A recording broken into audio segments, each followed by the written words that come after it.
पुरानी दिल्ली के एक कोने में धूल और धुंध से ढका सरकारी जीवन धारा अस्पताल खड़ा था।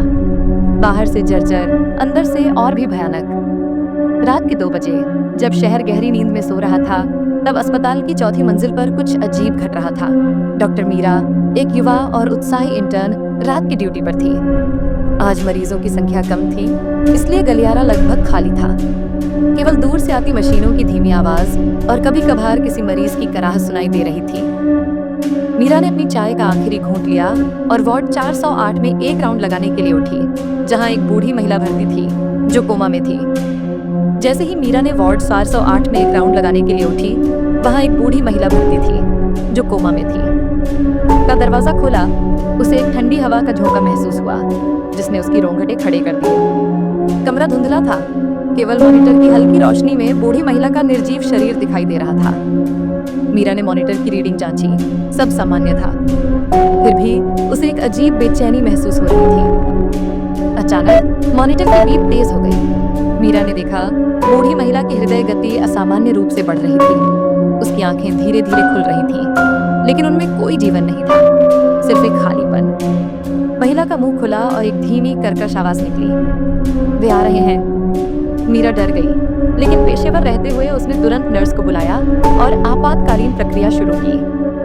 लेकिन जैसे ही उन्होंने बूढ़ी महिला को होश में लाने की कोशिश की, कमरे का तापमान अचानक गिर गया।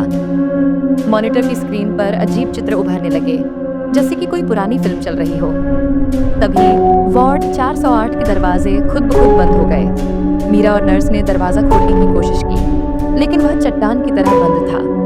कमरे की हवा में एक अजीब सी गंध भर गई, सड़े हुए मांस और फॉर्मेलिन की मिली जुली गंध। बूढ़ी महिला का शरीर बिस्तर पर उछलने लगा, जैसे कि कोई उसे अंदर से हिला रहा हो। उसकी आवाज अब चीखों में बदल गई थी, वे आ गए हैं, वे मुझे ले जाएंगे। मीरा ने देखा कमरे के कोनों से काली छायाएं उभर रही थीं। वे धीरे धीरे वार्ड 408 के बीच में इकट्ठी होने लगी। उनकी कोई निश्चित आकृति नहीं थी, सिर्फ एक भयानक अंधकार। बूढ़ी महिला के शरीर से एक ठंडी रोशनी निकली और वह हवा में उठने लगी। उसकी चीखें और तेज हो गईं, जैसे कि वह किसी अदृश्य शक्ति से लड़ी रही हो। नर्स डर के मारे बेहोश हो गई। मीरा ने अपनी हिम्मत जुटाई और वार्ड के कोने में रखे क्रॉस को उठाया। उसने क्रॉस को हवा में लहराया और प्रार्थना शुरू कर दी। काली छायाएं पीछे हटने लगीं, लेकिन बूढ़ी महिला का शरीर अभी भी हवा में झूल रहा था।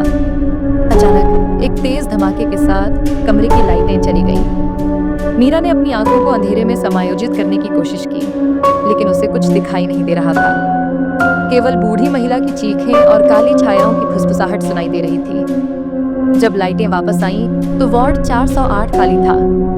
बूढ़ी महिला और काली छायाएं गायब हो चुकी थीं। केवल फर्श पर गिरी हुई नर्स और मीरा के हाथ में कांप रहा क्रॉस बचा था।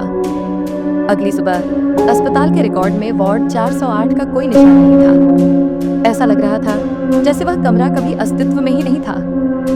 मीरा ने अपने अनुभव के बारे में बताने की कोशिश की, लेकिन किसी ने उस पर विश्वास नहीं किया। लेकिन रात में जब अस्पताल शांत हो जाता है, मीरा को अभी भी बूढ़ी महिला की चीखें और काली छायाओं की फुसफुसाहट सुनाई देती है। उसे पता है वे अभी भी वहीं हैं, अस्पताल की दीवारों में, किसी और की जान लेने के लिए तैयार। और वह जानती है कि जीवन धारा अस्पताल जीवन देने के बजाय मौत का द्वार बन चुका है।